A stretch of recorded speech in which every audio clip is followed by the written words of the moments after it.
나누고자 합니다. 성경 인물을 계속해서 구약으로부터 이제 계속해서 우리가 보면서 그 성경 인물에 대한 일생도 중요하겠지만 그 성경 인물이 주는 신앙에 대한 관점들을 우리가 조금 더 깊이 찾아보았으면 합니다. 아름다운이라는 이 단어를 들으면 저는 여러분들한테 자주 소개했지만 제가 가장 좋아하는 시 천상병의 귀천이라는 시가 생각납니다. 아름다운 이 세상 소풍 끝나는 날 가서 아름다웠더라고 말하리라. 어쩌면 이 천상병이라는 시인이 가지고 있었던 가장 소중한 믿음을 그대로 표현한 것 같아요. 이 세상도 아름다웠고 이 세상을 끝나고 천국 가는 거기에서 하나님 앞에서 내가 세상을 살면서 아름다웠습니다. 저는 그리스도인으로서 복음을 들고 아름답게 살다가 주님 앞에 왔습니다라는 고백을 하는 그 고백이 참 너무나도 저한테는 소중하게 느껴지는 고백입니다. 많은 사람들이 아름다운 세상을 살지만 아름다운 마무리를 하지 못해서 문제가 있습니다.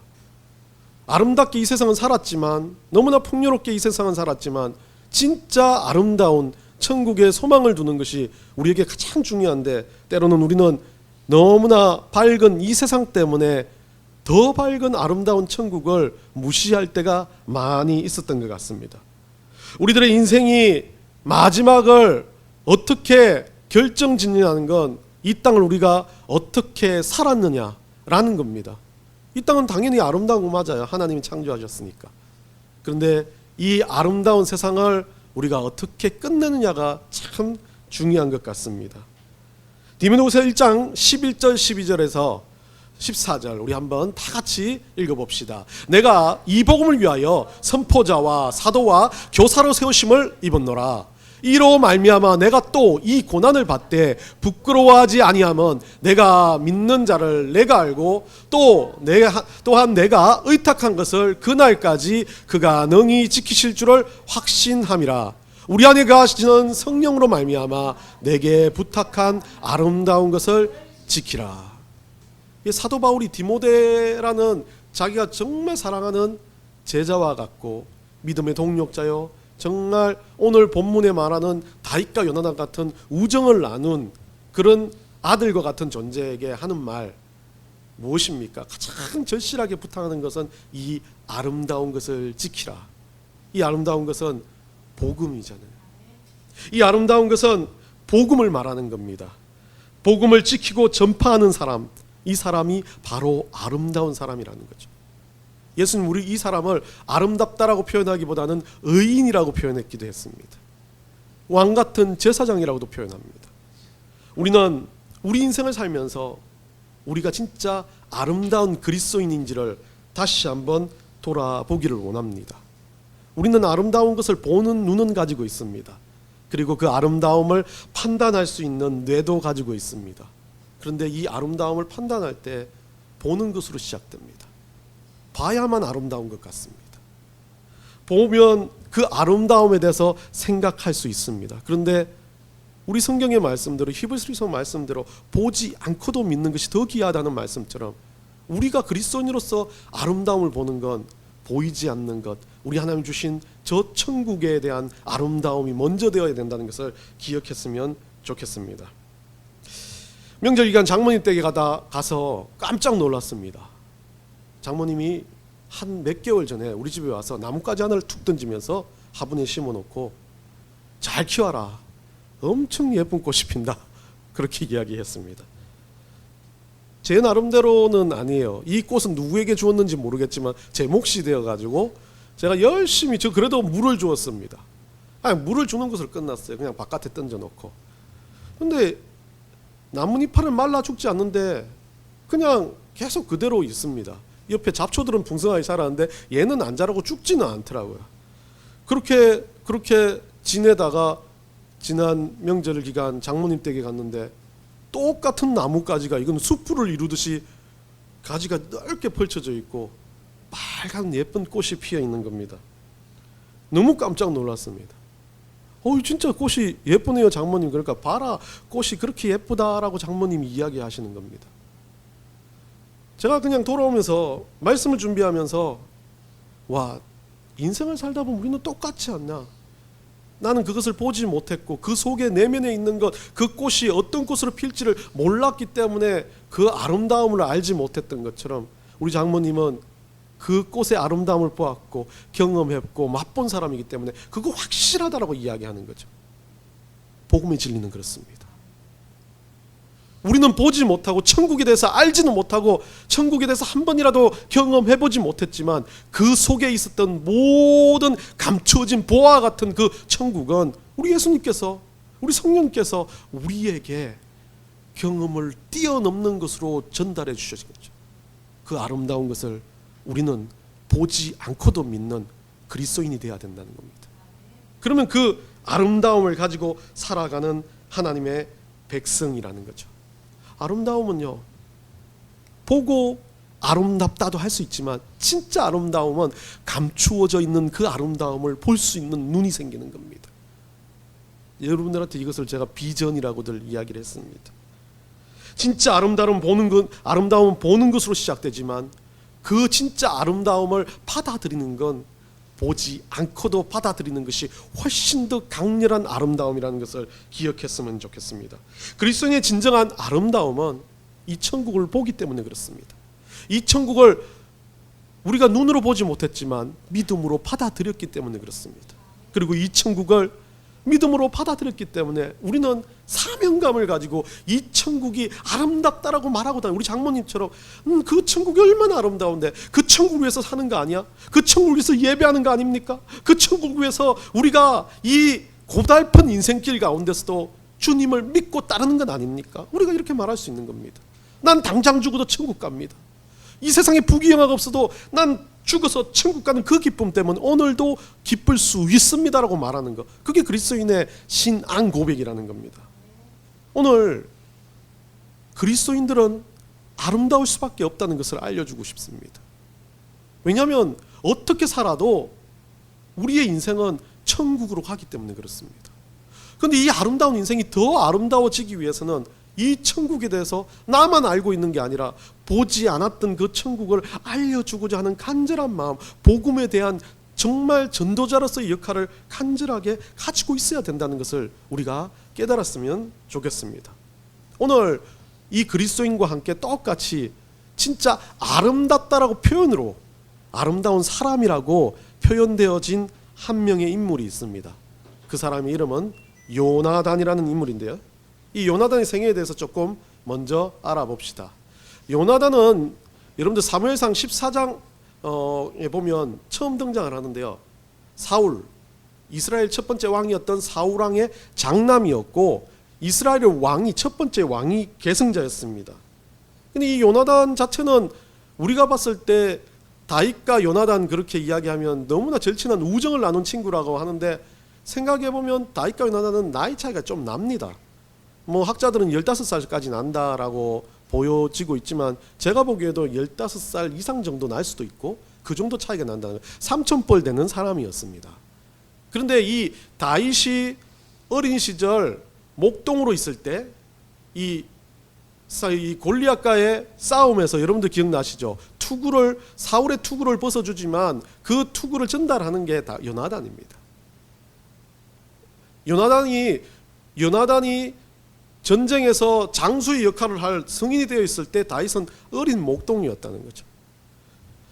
여하튼 요나단은 이 사무엘상 13장 14장에 다시 등장을 하는데요, 우리 사무엘상 14장 6절 한번 읽어봅시다. 요나단이 자기의 무기를 든 소년에게 이르되 우리가 이 할례를 받지 않은 자들에게 건너가자. 여호와께서 우리를 위하여 일하실까 하노라. 여호와의 구원은 사람이 많고 적음에 달리지 아니하였느니라. 요나단이 처음 다윗에게 골리앗을 이기는 그 장면에서 요나단은 어떻게 합니까? 그 모든 싸움의 주인은 여호와라고 인정하는 신앙이 있는, 용맹하지만 신앙이 있는 사람이었습니다. 그래서 이 블레셋 진영에 기습을 해가지고 큰 혼란을 주고 이제 왕위 계승자로서의 장남, 아들 왕자로서의 역할을 잘 해 보입니다. 근데 요나단이 사무엘상 14장 24절 넘겨주세요. 24절에 가보면 위기가 닥쳐옵니다. 이유는 사울 왕이 전쟁 중에 금식을 내렸는데 요나단이 그 금식 기간에 먹습니다. 꿀을 먹습니다. 그러다가 사울은 그 자기가 정했던 일들에 화가 나서 이를 죽이려 하자 이 백성들이 요나단을 살려냅니다. 이 일로 인해서 사울에게 있어서는 어찌 보면 요나단이 훨씬 더 왕위를 이제 이어갈 수 있는 명분을 갖춘 그런 존재가 되었던 겁니다. 그러다가 이제 문제는 다윗이라는 사람으로부터 틀어지기 시작합니다. 여러분도 잘 아시겠지만 사울 왕이 자기 왕위를 공고히 하고자 했는데 아들한테 물려주는 건 괜찮겠지만 이 새롭게 그냥 떠오르는 아주 시골내기 같은 목동이었던 다윗이라는 사람이 이제 자꾸 성장하는 걸 보니까 그때부터 이 사람이 자기의 욕심에 빠져서 광기를 보이기 시작합니다. 이 사울 왕은 다윗을 죽이려고 계속해서 노력을 하고 이 다윗은 사울 왕의 그 강증을 고치려고 늘 옆에서 하프를 켜면서 음악을 들려주는 그런 충신으로 살아갑니다.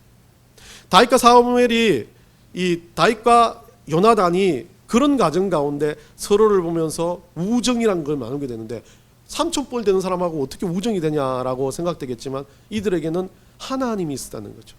똑같이 믿는 그 하나님. 결국 이들에게 오늘날로 말하면 이들에게 복음이 있었어요. 그 하나님을 알리고 싶고 그 하나님을 전달하고자 하는 많은 이스라엘 민족들에게 하나님을 보여주고자 하는 욕망이 있었던 사람들이었다. 사무엘상 18장 1절 한번 읽어봅시다. 다윗이 사울에게 말하기를 마침에 요나단의 마음이 다윗의 마음과 하나 되어 요나단이 그를 자기 생명같이 사랑하니라. 15살짜리 어린 자기 왕위를 찬탈해야 될 그런 존재를 어떻게 해요? 자기 목숨을 걸고 사랑하기 시작한다는 거죠. 이유는 뭐겠습니까? 돈입니까? 권력입니까? 욕망입니까? 아닙니다. 하나님을 믿는 아름다운 동력자이기 때문에 그렇습니다. 서로가 우정이란 것을 나눌 수 없는 나이였지만 그들에게는 그들의 관계를 이룰 수 있는 하나님이 계셨다는 거죠. 둘의 생산을 넘나드는 우정은 사무엘상 20장 42절에서 더 크게 진해지는 모습을 봅니다. 제가 읽어드릴게요. 요나단이 다윗에게 이르되 평안히 가라. 우리 두 사람이 여호와의 이름으로 맹세하여 이르기를 여호와께서 영원히 나와 너 사이에 계시고 내 자손과 내 자손 사이에 계시리라 하였느니라 하니 다윗은 일어나 떠나고 요나단은 성읍으로 들어가니라. 이들은 계속 만날 때마다 아버지 사울로부터 피난을 다니는 다윗이었고 그를 풀어주는 요나단, 이런 형태로 계속 만나기 시작합니다. 근데 이 사울이 얼마나 지독했냐면요, 오늘 사무엘상 20장 32절 33절 앞에 보시면요, 요나단이 그 아버지, 다 같이 읽어봅시다. 요나단이 그의 아버지 사울에게 대답하여 이르되 그가 죽을 일이 무엇이니까 무엇을 행하였나이까. 사울이 요나단에게 단창을 던져 죽이려 한지라. 요나단이 그의 아버지가 다윗을 죽이기로 결심한 줄 알고. 아버지가 광증이 심해지니까 어떻게 해요? 다윗을 두둔했습니다. 왜 다윗을 죽이려 합니까? 그거 뭔 잘못 있습니까? 그렇게 말하는 아들한테 창을 던져 죽이려고 했다는 거죠. 그런데 그 요나단은 그 순간 더 확고하게 다윗을 지켜야 되겠다는 마음이 생겨난 겁니다. 우리의 인생을 살면서 이런 우정 어린 존재들이 있습니까? 물론 이만큼 우정 어린 존재들이 없을 수도 있습니다. 그러나 예수 그리스도를 믿는 믿음 안에 있다면 우리는 복음 때문에 같이 생명을 걸고 살아가는 사람들이란 걸 기억했으면 좋겠습니다. 그러면서 이 요나단은 사무엘상 31장입니다. 31장에서 전사하는데요, 여러분들하고 전에 이야기했던 사울이 죽었던 길보아 전투, 블레셋과의 마지막 전투에서 사울과 그의 아들들이 다 죽습니다. 여기에서 요나단도 전사를 합니다. 그 전사한 요나단의 소식을 듣고 오늘 우리가 본문에서 읽었던 사무엘하 1장 26절, 사무엘하 1장 17절부터 27절까지 그 슬픔을, 요나단이 죽었던 슬픔을 다윗이 표현한 애가를 쓴 글입니다. 그 중에서 저는 사무엘하 1장 26절이 다윗이 요나단을 향한 가장 애절한 마지막 표현이라고 생각합니다. 우리 다시 한번 읽어볼까요? 내 형 요나단이여, 내가 그대를 애통함은 그대는 내게 심히 아름다움이라. 그대가 나를 사랑함이 기이하여 여인의 사랑보다 더하였도다. 뭐라 그럽니까? 그대는 내게 심히 아름다움이라. 다른 말로 그대는 아름다운 사람이었다라는 거죠. 천상병 시인과 똑같이 이 다윗은 요나단의 인생을, 요나단의 삶을 아름다움이라고 표현했습니다. 이 아름다움이란 단어는요, 이 원래 아름다움이라라는 이 단어인데 원래 이 원형 동사가 나엠이라는 단어입니다. 기쁘다, 즐겁다, 아름답다 이런 용례로 쓰여집니다. 근데 시편 147편 1절 우리 한번 읽어봅시다. 시편 147편 1절 안 올려놨나요? 제가 읽어드릴게요. 할렐루야, 우리 하나님을 찬양하는 일이 선함이요 찬송하는 일이 아름답고 마땅하도다. 하나님을 어떻게 해요? 찬양하는 일, 찬송하는 일, 이 하나님 앞에서 찬송을 올려드리는 이 일을 아름다움이라고 시편 147편 기자가, 익명의 기자가 표현을 했는데, 이 기자의 표현에 의하면 아름다움, 여기도 똑같은 나엠이라는 동사를 씁니다. 히브리어. 이 나엠이 기쁘다, 즐겁다인데 하나님을 찬송하는 일이 기쁘고 하나님을 찬송하는 일이 아름답다라고 쓰여집니다.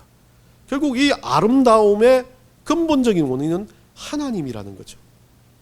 그럼 돌아가서 지금 다윗이 요나단을 향해서 한 고백은, 요나단은 하나님의 기쁨이었다는 겁니다. 요나단은 하나님의 아름다움이었다라고 이야기합니다. 다른 말로 이야기하면, 오늘날로 말하면 요나단은 하나님이 사랑하시는 자, 요나단은 참 그리스도인이었다라고 다윗은 고백하고 있는 겁니다. 여러분 어떻습니까? 아름다운 이 세상 소풍 끝나는 날 우리가 천국 가서 우리 스스로가 아름다웠다라고 하기 전에 나를 바라보는 누군가가 저 한성훈 목사, 저 집사, 내가 세상에서 봤는데 참 아름다운 인생을 살았다라고 이야기해 줄 수 있다면 그것만큼 그리스도인으로서 정말 아름다운 일은 없다는 거죠. 요나단은 그렇게 가고 다윗은 끝까지 요나단을 잊지 못합니다. 그러면서 요나단의 아들 머비보셋이라는 아들을 다윗은 궁으로 데리고 와서 끝까지 보호하는데요. 이 머비보셋은 전쟁 중 유모가 데리고 가다가 떨어뜨려 가지고 다리를 다쳐서 다리를 절게 되는 장애우입니다. 사무엘사 4장 4절에요. 우리 다 같이 한번 읽어봅시다. 사울의 아들 요나단에게 다리 저는 아들 하나가 있었으니 이름은 머비보셋이라. 전에 사울과 요나단이 죽은 소식이 이스라엘에 올 때에 그의 나이가 5살이었는데 그 유모가 안고 도망할 때 급히 도망하다가 아이가 떨어져 절게 되었더라. 이 머비보셋을 평생 궁에 두고 정말 아버지가 힘들었던 그 삶을 보상받게 해주는 다윗이었습니다. 다윗의 이야기를 통해서 아름다운 사람이라는 것을 우리는 알게 됐습니다. 그럼 이 아름다운 사람, 요나단이라는 인물이 다윗이 그렇게 아름답다라고 부르지만 왜 아름다운지는 오늘 우리가 앞전에 읽었던 본문에서, 오늘 우리가 읽었던 15절에서 18절에서 한 3가지 정도로 진짜 그리스도인으로서 하나님 믿는 백성으로서 아름다움을 볼 수 있습니다. 이 3가지를 보고 말씀을 마치도록 하겠습니다. 사울이 강기가 극에 달했을 때 다윗은 어떤 존재였습니까? 왕위를 찬탈하는 쿠데타를 일으킨 사람이었습니다. 그 사람은 왕위를 찬탈해야 되는데 그 왕위는 사울의 것이기도 했지만 요나단의 것이었습니다. 요나단은 아버지 편에 붙어서 다윗을 죽여야 하지도 못하는데 그것을 숨기고 막아주는 사람이었습니다. 오늘 본문 17절에 보면 뭐라고 되어 있냐면, 곧 요나단이 그에게 이르기를 두려워 말라, 내 아버지 사울의 손이 내게 미치지 못할 것이요 라고 말합니다. 아버지를 내가 어떻게 하겠다고요? 아버지를 막겠다는 뜻을 이야기합니다. 다윗에게요. 다윗에게 이렇게 이런 일들을 몇 번 반복하면서 요나단이 참 신기합니다. 왜 자기가 가야 될 뻔한 길, 좋은 길, 편안한 길을 놔두고 그냥 친구 하나, 아니요 친구도 아닙니다, 어린 목동 하나 돌봐주다가 자기 인생을 다 버리게 됩니까? 그런 말 하지 않아도 되고 찾아가지 않아도 되는데 이 요나단은 아름다운 사람의 첫 번째 모습이 위로하고 평안의 말을 전할 줄 아는 사람이었습니다. 이런 말 안 해도 됩니다. 그런데 굳이 다윗을 만나면 자기가 어떤 식으로든지 아버지 막아줄게라고 말합니다. 우리는 대부분 거짓말로 위로를 많이 할 때가 있습니다. 진짜 마음이 아닌데도요. 근데 요나단은 진심을 담아서 위로한 겁니다.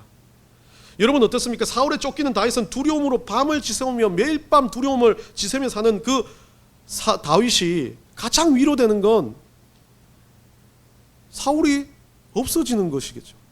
근데 다윗은 사울이 없어지기를 원하지 않습니다. 그 두려움 가운데서 버티기를 원합니다. 왜 그렇습니까? 다윗도 하나님 앞에서 사울을 주군으로 모시는 사람이었기 때문에 그렇습니다. 그런데 그 사람 앞에서 자기가 왕위를 가져야 될 아들이 와가지고 내가 아버지 막아줄게라는 말은 쉽게 나오는 말이 아닙니다. 진짜 위로입니다. 그런 말을 들었을 때 다윗은 살아갈 힘을 받은 겁니다. 그 다윗의 가장 중요한 마음이요, 그 요나단이 했던 말들의 한마디가 하나님 앞에서 맹세하는 모든 것이 하나님 앞에서의 다윗을 향한 기도로 들렸을 겁니다. 사도행전 10장 2절과 31절에 우리가 잘 아는 고넬료라는 이 사람, 자기 하인이 아프다고 낫게 해달라고 예수님 찾아오는 이 사람의 이야기입니다. 한번 읽어봅시다. 그가 경건하여 온 지방과 더불어 하나님을 경외하며 백성을 많이 구제하고 하나님께 항상 기도하더니 말하되 고넬료야, 하나님이 내 기도를 들으시고 내 구제를 기억하셨으니. 로마의 백부장이었고 예수 그리스도를 따르며 모든 걸 잃어버린 사람이었습니다. 부도 가지고 있고 많은 걸 가지고 있지만 늘 언제나 구제하면서 살면서 거기에 뭐가 있었습니까? 하나님께 항상 기도했다. 다른 말로 하면 하나님께 믿음을 가지고 기도했기 때문에 구제할 수 있었다는 겁니다. 그 삶이, 그렇게 했던 그 위로의 삶이 어떻게 돼요? 베드로가 말합니다. 내 기도를 하나님이 들으셨다. 내 그 아름다운 모습을 보고 하나님은 아름답다라고 말하신다. 요나단과 똑같은 삶을 살아왔던 고넬료의 모습. 그러면서 고넬료가 어떻게 했다고요? 많은 사람들을 위해서 기도하면서 구제하는 것이 그 사람들의 진정한 위로가 되었다는 거죠. 우리는 아름다운 말을 하는 사람들입니다. 우리가 아름다운 사람들이기 때문에요. 그런데 예쁘다, 좋다, 아첨하는 말이 아름다운 말이 아닙니다. 진짜 아름다운 말은 기도로부터 출발합니다. 한 영혼을 바꾸는, 천하를 변화시키는 가장 아름다운 말은 기도로부터 출발하는 거죠.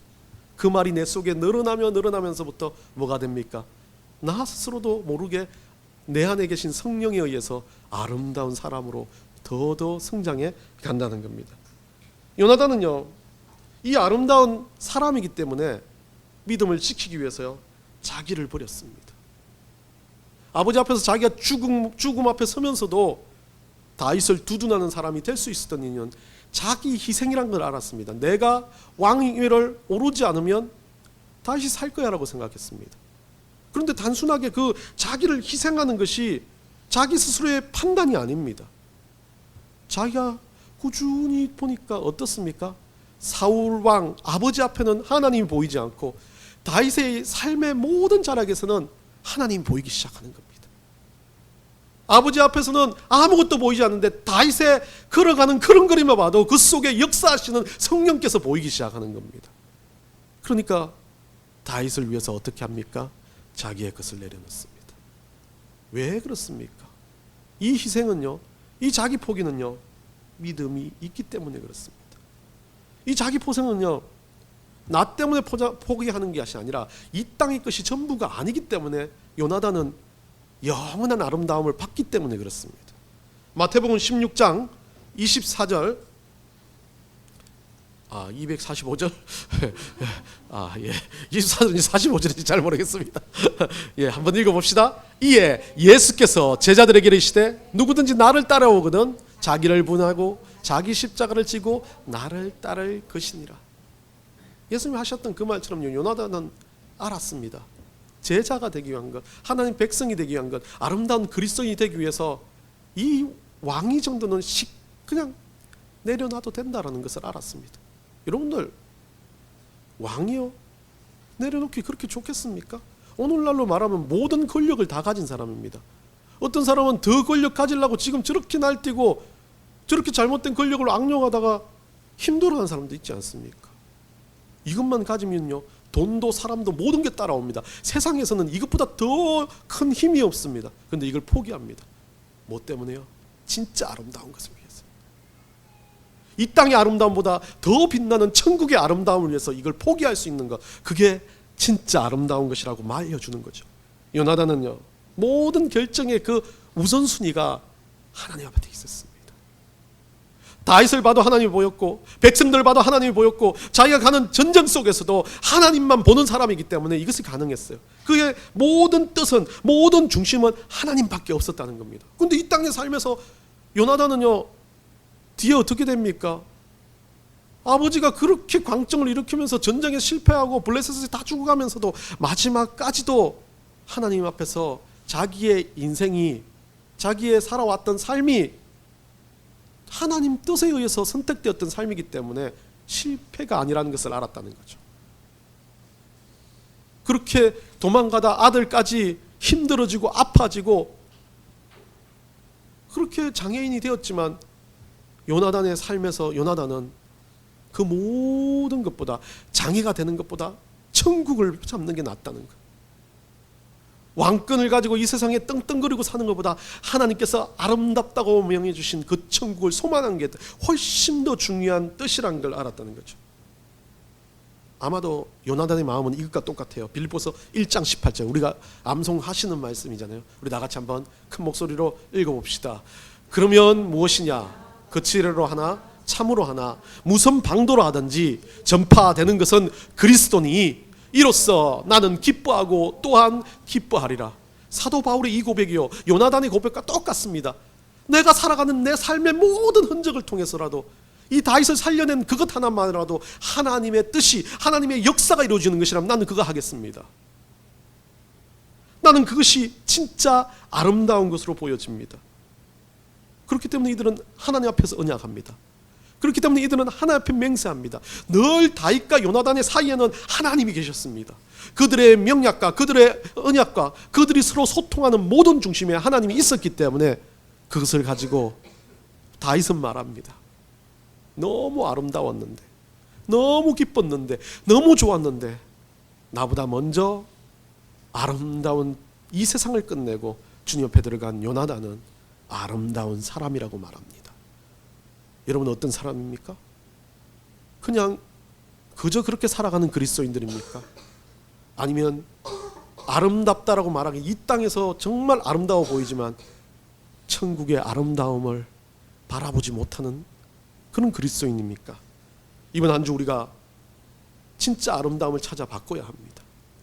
우리의 삶의 걸음이, 우리의 삶의 방향이, 우리의 삶의 모든 뜻과 행동이 천국의 아름다움을 볼 수 있는, 보이지 않지만 그것을 볼 수 있는 믿음이, 그것을 볼 수 있는 우리 가운데 기적과 같은 눈이 뜨여지기를 간절히 축원합니다.